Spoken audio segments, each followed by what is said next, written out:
इस वीडियो में हम लोग देखेंगे कि लक्ष्मीकांत का 5th एडिशन और ये 7th एडिशन, इसके कुछ इम्पोर्टेंट पॉइंट्स में क्या बदलाव हैं। क्योंकि होता ये है कि हम लोग सामान्यतः रूप से मान लेते हैं कि पुराना एडिशन यदि बुक है तो उसी से काम चला लिया जाए, मगर बुक में इन्वेस्ट करना हमेशा एक इंटेलिजेंट डिसीजन रहता है। स्पेशली यदि हम लोग इकोनॉमी की बात करें, या पॉलिटी सब्जेक्ट की बात करें, या एनवायरमेंट्स की बात करें, या डिजास्टर मैनेजमेंट की बात करें, और इंटरनल सिक्योरिटी। तो इस दोनों में कंपेयर करेंगे और फिर देखेंगे कि कैसे जो 7th एडिशन है वो कितना ज़्यादा अपडेटेड है और इसको लेना कितना ज़्यादा फ़ायदेमंद रहेगा। तो पहले 7th एडिशन के पॉइंट्स निकालते हैं। देखते हैं इसमें पेज नंबर 3 में देखते हैं हम लोग। ठीक है, पेज नंबर 3। अब पेज नंबर 3 हमारे पास है। अब इसमें देखिए कि पिट्स इंडिया एक्ट दिया गया है इसमें 1784। अब इसके बाद यहाँ पे दिया गया एक्ट ऑफ 1786। फिर दिया गया हमारे पास चार्टर एक्ट ऑफ 1793। अब सेम कंटेंट हम लोग देख लेते हैं 5th एडिशन में। 5th एडिशन में ये कंटेंट हमें पेज नंबर 1.4 पे मिलेगा। 7th एडिशन में मार्किंग, जो पेज मार्किंग है वो ज़्यादा अच्छा है, क्योंकि इसमें 1-2 से सीधा 500-600 तक ले जाया गया है। और इसमें chapter wise 1 point, 2 point, 3 point, जैसे यहाँ पे 15.3 दिया गया है उसी प्रकार से। अब यहाँ पे 1.4 में देखते हैं। यहाँ पे देखिए, यहाँ पे ये हो गया हमारा पिट्स इंडिया एक्ट ऑफ 1784। उसके बाद देखिए, उसके बाद यहाँ पे शुरुआत है चार्टर एक्ट ऑफ 1833। और यहाँ पे देखिए, यहाँ पे ये है कि चार्टर एक्ट ऑफ 1833 से चार्टर एक्ट ऑफ 1813 भी दिया गया है, और चार्टर एक्ट ऑफ 1793 भी दिया गया है, और एक्ट ऑफ 1786 भी दिया गया है। यानी कि 7th एडिशन जो है उसमें 3 नए टॉपिक को ऐड किया गया, एक्ट ऑफ 1786, एक्ट ऑफ 1793 और एक्ट ऑफ 1813, जो कि 5th एडिशन में नहीं है। ये तो पहला डिफरेंस हुआ। वैसे डिफरेंस तो बहुत है, मगर कुछ ही मैं पॉइंट आउट करके यहाँ पे शो कर रहा हूँ, क्योंकि फिर वीडियो बहुत लंबा हो जाएगा। अब देखते हैं 5th एडिशन का पेज नंबर 1.7, यानी कि अगला ही पेज है ये, और इसको कंपेयर करते हैं हम पेज नंबर 7 से। पेज नंबर 7 ये हो गया। अब इसमें देखिए पेज नंबर 1.7,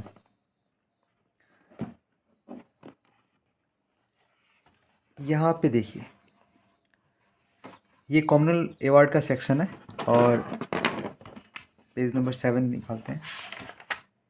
ये हो गया कॉमनल अवार्ड का सेक्शन, यहाँ पे दिया गया है। अब इसमें देखिए 5th एडिशन में कॉमनल अवार्ड का जो सेक्शन है वो कैसे एंड है। The agreement between known as Poona pact retained the Hindu joint electorate and gave reserve seats to the depressed class. यहाँ ये कंप्लीट हो रहा है। अब इसी को आगे देखते हैं आप। ये देखिए इसका एंडिंग क्या है, एक पैराग्राफ जोड़ा गया है। डिप्रेस्ड क्लास जो यहाँ पे ख़त्म हो रहा है, उसके बाद यहाँ पे एक पैराग्राफ जोड़ा गया है, जो कि the British government accepted the Poona pact and modified the communal award in respect to the depressed class, that is scheduled castes, SC. This means that the provisions of separate electorates for the depressed class were dropped from the scheme of representation contained in the communal award. Subsequently, the provisions of the Pune Pact were incorporated in the next Government of India Act 1935. In other words, the composition of the central and provincial legislatures under the 1935 Act was based on this modified communal award. ये section क्यों important है? यदि prelims में एक statement देता है कि does the act of 1935 was based on the modified communal award, यदि इस एक स्टेटमेंट को ही लेते हैं, वैसे अधिकतर 2 या 3 स्टेटमेंट रहते हैं, उसके बाद पूछा जाता है कि कौन से स्टेटमेंट्स का कम्बिनेशन सही है। तो ये एक स्टेटमेंट यहाँ जो बन रहा है कि does the act of 1935 was based on the modified communal award, इसमें कन्फ्यूजन हो सकता है यदि यह डायरेक्टली हमें पता ना हो, क्योंकि एग्जामिनेशन हॉल में इतना समय नहीं होता है कि आप बहुत ज़्यादा मैनिपुलेट कर सकें। मैनिपुलेट इन द सेंस कि आप जो भी जानते हैं उसकी मैनिपुलेशन, यदि उस पे विचार विमर्श। तो ये एक इम्पोर्टेंट पैराग्राफ यहाँ पे ऐड किया गया 7th एडिशन में। अब एक और एक एग्जाम्पल देख लेते हैं इसी पेज में। देखिए, ये जो नया एडिशन है उसमें फुट नोट, यानी कि जो सब नोट बोल सकते हैं या फुट नोट बोल सकते हैं, वो उसी पेज में दिया गया है, जो कि इम्पोर्टेंट है क्योंकि हम लोग उसी पेज में देख सकते हैं। जैसे कि यहाँ पे फुट नोट 8 नंबर दिया गया है, तो हम इसी पेज में देख सकते हैं। यानी कि जो पॉइंट नंबर 8 में है, it provided for the establishment of a public service commission, hence a central public service commission was set up in 1926 for recruiting civil servants, footnote 8। तो यहाँ पे फुट नोट 8 दिया गया है, जो कि 5th एडिशन में ये है कि आपको पलट पलट के देखना पड़ेगा, और अक्सर हम लोग नहीं देखते हैं। तो ये एक डिफरेंस है। एक और डिफरेंस देख लेते हैं। यहाँ पे देखिए 5th एडिशन में उसी पेज यानी कि 1.5 में जो government of India act of 1919 है उसमें देखते हैं, जो फीचर्स ऑफ द एक्ट दिया गया है उसमें 10 पॉइंट दिया है। ठीक है, अब इसको हम लोग देखते हैं 7th एडिशन में। अब 7th एडिशन ये रहा हमारे पास। 7th एडिशन में 11th पॉइंट ऐड किया गया है। 5th एडिशन में 10th पॉइंट है, और 7th एडिशन में 11th पॉइंट ऐड किया गया है, जो कि एक इम्पोर्टेंट पॉइंट है। क्यों इम्पोर्टेंट पॉइंट है? क्योंकि इसको देख ही लेते हैं। It propose the establishment of a chamber of princes, also known as Narendra Mandal. The chamber was inaugurated in 1921. It consisted of 120 members, the princes of 108 states and 12 representatives of other states. It was headed by the viceroy. इस प्रकार से ये point दिया गया है। तो यहाँ से भी एटलीस्ट प्रीलिम्स में क्वेश्चन बन सकता है। अब देखते हैं 5th एडिशन का पेज नंबर 3.1 पे जाते हैं। 3.1, ठीक है, ये रहा हमारा 3.1। अब इसको कंपेयर करते हैं पेज नंबर 27 पे जाते हैं। 7th एडिशन में नंबरिंग ज़्यादा अच्छा दिया गया है। अब इसमें देखिए, इसमें दिया गया है 5th एडिशन में, देखते हैं द वेरियस। देखिए, ये जो फीचर्स ऑफ द कॉन्स्टिट्यूशन दिया गया है, लेंथीएस्ट रिटन, इस हेडिंग के अंदर देखते हैं। The various amendments carried out since 1951 have deleted about 20 articles and one part, that is 7th part, and added about 90 articles। चूँकि पॉलिटी एक ऐसा सब्जेक्ट है जो डायनेमिक इन नेचर है, तो इसी का असर यहाँ पे देखते हैं 7th एडिशन में। 7th एडिशन में क्या दिया गया है? The various amendments carried out since 1951 have deleted about 20 articles and one part, that is 7th one, and added about 95 articles. यहाँ पे 95 आर्टिकल्स दिया गया है, जो कि अपडेटेड है, और इसमें 5th एडिशन में जो है वो 90 आर्टिकल्स दिया गया है। तो ये सिग्निफिकेंट हो जाता है। जो भी कैंडिडेट्स या स्टूडेंट्स प्रीलिम्स एग्जामिनेशन में अच्छी तरीके से बैठे हैं, वो जानते हैं कि छोटी छोटी चीज़ों का कितना ज़्यादा वहाँ पे इम्पोर्टेंस होता है। अब देखते हैं 5th एडिशन का पेज नंबर 6.4। ये रहा 5th एडिशन, और 6.4 देखते हैं इसमें। 6.4 ठीक है, 6.4। अब इसको कंपेयर करते हैं पेज 65-66। पेज 65-66, ठीक है। इसमें कंपेयर क्या करना है? इसमें कंपेयर करना है पॉइंट नंबर 6 और 7। पॉइंट नंबर 6 और 7, तो ये देखते हैं। ये 5th एडिशन है, इसमें 6th नंबर पॉइंट देखिए। इसमें ये सिटीजनशिप के बारे में दिया गया कि कैसे हम लोग सिटीजनशिप को इनकॉर्पोरेट करते हैं। अब इसमें 6th पॉइंट देखिए, special provisions as to citizenship of persons covered by the Assam accord. अब देखते हैं हम लोग इसमें special provisions as to citizenship of persons covered by the Assam accord, यहाँ दिया गया है, बिल्कुल ठीक है। अब ये हेडिंग जो है सो यहाँ पे जाके कंप्लीट होता है। उसके बाद लॉस ऑफ सिटीजनशिप, यहाँ से नया सब हेडिंग बोलिए या हेडिंग बोलिए, यहाँ से शुरुआत हो रहा है इसका। अब इसी चीज़ को हम सेवन्थ एडिशन में देखते हैं। सेवन्थ एडिशन में क्या दिया गया है? सेवन्थ एडिशन में सिक्स्थ जो प्रोविज़न है, यानी कि लॉस ऑफ सिटीजनशिप से पहले एक और प्रोविजंस ऐड किया गया है, जो कि इम्पोर्टेंट है क्योंकि रिसेंटली अमेंडमेंट्स हुए हैं। तो ये सेवन्थ पॉइंट जो है, special provisions as to citizenship of persons migrated from Afghanistan, Bangladesh और पाकिस्तान।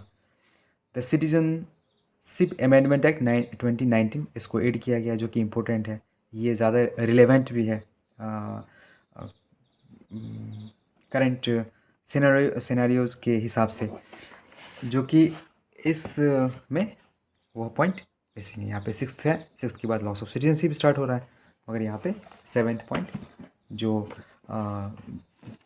जो चेंजेस हुए हैं कॉन्स्टिट्यूशन में उसको इंक्लूड किया गया है, जो कि सिग्निफिकेंट है हमारे लिए। अब हम लोग थोड़ा और कंपेयर कर लेते हैं। अब ये फिफ्थ एडिशन में पेज नंबर 7.8 पे जाते हैं। 7.8 कहाँ है? 7.8 ये है। अब इसको कंपेयर करते हैं हम लोग पेज नंबर 85 के सेम कंटेंट से। ठीक है, ये हमारे पास पेज नंबर 85। अब इसमें देखते हैं कि क्या दिया गया है। अब इसमें देखिए, एवोल्यूशन ऑफ टाइटल्स के अंदर है, in the Balaji Raghavan case foot note 10 यहाँ दिया गया है 1995। ठीक है, यहाँ पे क्या दिया गया 1995।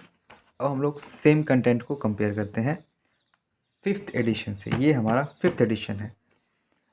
अब सेम कंटेंट यहाँ पे देखिए, वहाँ पे 1995 लिखा गया है, जो कि सेवन्थ एडिशन का कंटेंट है। अब फिफ्थ एडिशन में ये प्रिंटिंग मिस्टेक हो सकता है। यहाँ पे इन 1996 फुट नोट 10। अब फुट नोट 10 को भी हम लोग देख सकते हैं। फुट नोट 10 कहाँ है? फुट नोट 10 इस चैप्टर के एंड में है। सेवन्थ एडिशन में क्या है कि फुट नोट उसी पेज में प्रोवाइड किया गया, जो कि ज़्यादा अच्छा है। अब इसको देखते हैं फुट नोट 10। फुट नोट 10 पे देखते हैं, देखिए, Balaji Raghavan versus union of India 1996। और जो अपडेटेड वर्जन है, यानी कि अपडेटेड एडिशन है, उसमें जो दिया गया है वो 1995 दिया गया है। तो ये डिफरेंस या तो प्रिंटिंग मिस्टेक में होगा, नहीं तो दूसरा कारण ये भी हो सकता है कि केस किस ईयर में रजिस्टर्ड हुआ और उसका जो डिसीज़न आया वो किस ईयर में आया। तो उसको हम लेंगे कैसे? जैसे कि देखिए, यदि कोई स्टूडेंट यूपीएससी एग्जामिनेशन 2024 में अपियरिंग करेगा, मगर वो जो एग्ज़ामिनेशन होगा उसका नाम क्या होगा? यूपीएससी 2023। क्यों? क्योंकि वो यूपीएससी 2023 2024 के यूपीएससी 2024 में जो अपियर करेगा, जिसका रिजल्ट 2025 में आएगा, तो भले ही रिजल्ट 2025 में आएगा, मगर स्टूडेंट ने रजिस्ट्रेशन कब करवाया? 2024 में। तो ईयर का डिफरेंस आ गया, क्योंकि रिजल्ट 2025 में आएगा और एग्जामिनेशन 2024 से शुरू हो रहा है, रजिस्ट्रेशन उसी ईयर से शुरू हो रहा है। तो हो सकता है ये फैक्टर यहाँ पे काम कर रहा हो और इसी वजह से 1995 या 1996 में डिफरेंस हो, या फिर प्रिंटिंग मिस्टेक हो, जो भी हो, मगर यहाँ पे डिफरेंस तो हमें नज़र आ रहा है। अब एक और देख लेते हैं हम लोग फिफ्थ एडिशन के पेज नंबर 34.3 में। 34.3 कितनी दूरी पे है? 34.3 ये रहा हमारा 34.3। ठीक है, अब इसको देखते हैं। अब इसको कंपेयर करना है हमें पेज 355 से। 355 से 355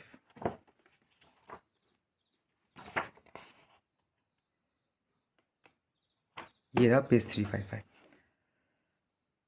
इसमें कंपेयर क्या करना है? इसमें कंपेयर ये करना है कि जो पुराना एडिशन है फिफ्थ एडिशन, उसमें सैलरीज एंड अलाउंसेस दिया गया है यहाँ पे, जो कि सिग्निफिकेंट नहीं है क्योंकि ये चेंज होते रहता है। तो इसको मेन कंटेंट में नहीं देकर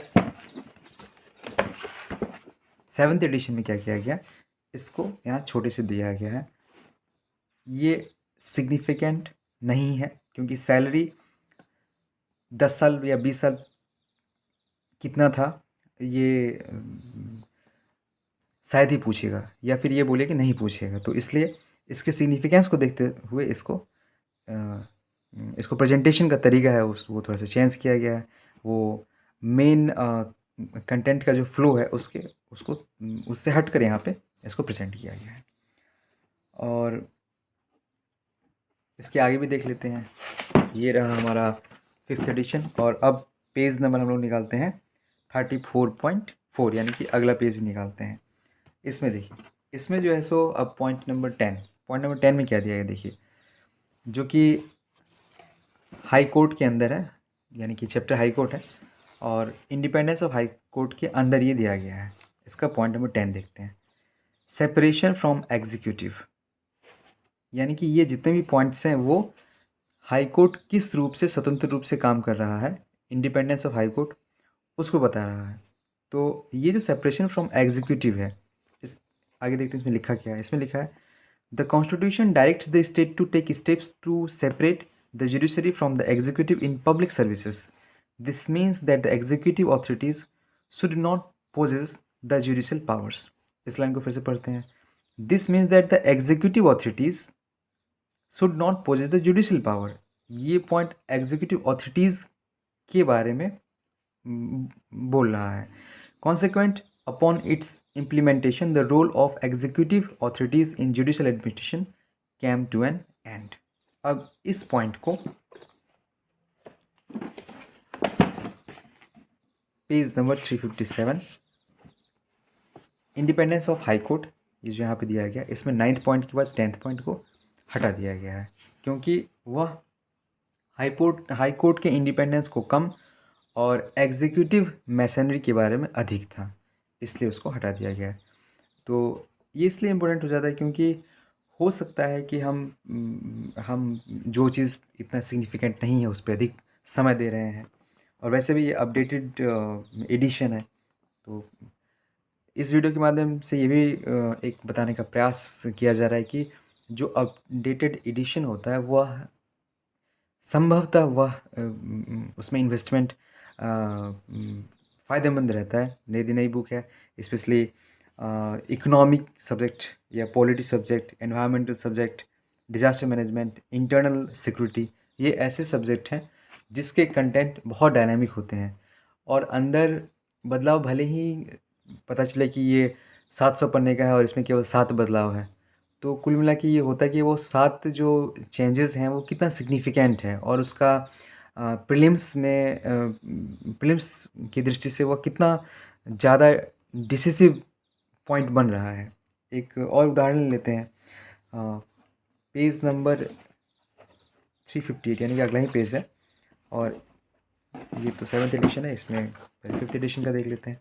तो इसमें 34.6, अब इसमें देखिए, इसमें जो सिविल मैटर्स है 34.6, 5th एडिशन, पॉलिटी का 5th एडिशन का 34.6, इसमें जो सिविल मैटर्स है उसमें देखिए पॉइंट नंबर 3, इसमें क्या दिया गया, इसमें दिया गया the Calcutta, Bombay and Madras high courts have provisions for intra court appeals when a single judge of the high court has decided a case either under the original or appellate jurisdiction of the high court, an appeal from such a decision lies to the division bench of the same high court। अब same content को हम लोग 7th addition में देखते हैं, civil matters के अंदर high court chapter में।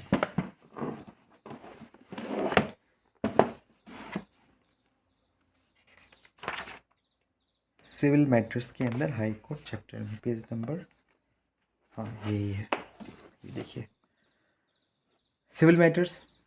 अब इसमें पॉइंट नंबर 3 देखिए, इसमें क्या लिखा है, सम हाई कोर्ट्स, यानी कि अब ये द कलकत्ता, बॉम्बे और मद्रास हाई कोर्ट नहीं रह के ये सम हाई कोर्ट हो गया, यानी कि अब हो सकता है हाई कोर्ट की संख्या चेंज हुई हो, निश्चित रूप से चेंज हुआ है। Some high courts have provisions for intra-court appeals when a single judge of the high court has decided a case either under the original or appellate jurisdiction of the high court. An appeal from such a decision lies to the division bench of the same high court. तो यहाँ पे भी changes किया गया है। तो इस प्रकार से इस जो 7th एडिशन वाली बुक है वो, उसमें मैंने जो नोटिस किया है वो लगभग मोर देन 20 चेंजेस नोटिस किए हैं, और हो सकता है मैं बहुत ध्यान से नहीं और मैटर को देखा होगा। तो इस वीडियो के माध्यम से मैं ये बताना चाहता हूँ कि दो बार मैंने ये फेस किया है कि बुक में अपडेटेड कंटेंट नहीं होने के कारण अ, जो मेरा आंसर था वो गलत हुआ है। मैं ये नहीं बोल रहा हूँ कि इसका सभी क्वेश्चंस पे प्रभाव पड़ा है या फिर 100 क्वेश्चंस में 20 क्वेश्चन पे प्रभाव पड़ा, नहीं ऐसा नहीं है। मगर 2 क्वेश्चन भी यदि प्रभाव उस पे इम्पैक्ट पड़ता है तो वो बहुत इम्पोर्टेंट हो जाता है। आप इस चीज़ को महसूस किए होंगे या फिर मैं बोल रहा हूँ तो अब आप कर सकते हैं। तो मैं यही चाहूँगा कि जो भी कैंडिडेट्स हैं, जो भी एस्पिरेंट हैं, वो बुक में इन्वेस्ट करें। वो 5th एडिशन्स या 6th हो, उससे बेटर है कि वो 7th एडिशन ले लें, क्योंकि कंटेंट अपडेटेड रहता है और फिर एक-एक पॉइंट को देखकर कंपेयर करना भी मुश्किल हो जाता है। और चूँकि हम जो बार-बार पढ़ते हैं वही हमारे माइंड में रहता है, और जो एग्ज़ामिनेशन हॉल है उसमें तो पता नहीं कौन-कौन सी चीज़ याद आ जाता है। 10 साल पहले पहले जो आप स्कूल में पढ़े होंगे वो भी आपको याद होगा। तो हो जाता है ये। तो इस प्रकार से economics, polity, environment, disaster management और इंटरनल सिक्योरिटी, ये ऐसे सब्जेक्ट्स हैं जिसमें कंटेंट यदि अपडेटेड हो, नया एडिशन हो, तो उसको ही फॉलो करना चाहिए। ये इसी उद्देश्य के साथ मैं ये वीडियो बनाया था। Thank you.